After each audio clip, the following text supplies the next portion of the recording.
બા તો બહુ બધું છે. આઈ મીન આ કર્યાવર નહીં, દહેજ લાગે છે. ઇન્ડિયન ડોવરી. જો તમારી ઘરની દીકરીના લગ્ન છે તો તમે એને કોઈ ટ્રીપ પણ નથી મોકલતા વિથ સો મચ લગેજ. તમે મિસ્ટર એન્ડ મિસિસ મહેતાની તમારી દીકરી સોંપી રહ્યા છો, તો ઐશ્વર્યા ત્યાં જઈને એમનું ધ્યાન રાખશે, મનનને ખુશ રાખશે. સો એટલું ઇનફ નથી કે તમે આ બધું એમને આપો છો. કપડાં અને દાગીના તક તો ઠીક છે, but what is this fridge, TV, oven and AC? Aren't they already from a good house? તો એમને આ બધું આપવાની શું જરૂરત છે બા? એના કરતા આપણે આ કોઈ જરૂરતમંદને દાન કરી દઈએ. ઇનફેક્ટ ઐશ્વર્યાના હાથી જ આ બધું દાન કરવું જોઈએ.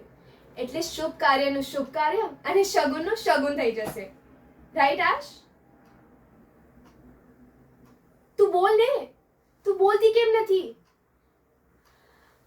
તને આ બધું જોઈએ છે શું?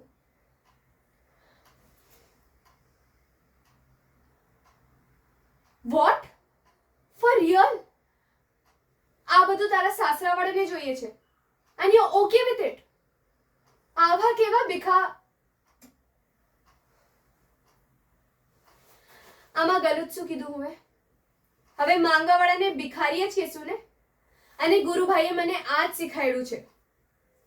બેગર, ભિખારી, the same thing. Am I wrong ગુરુભાઈ?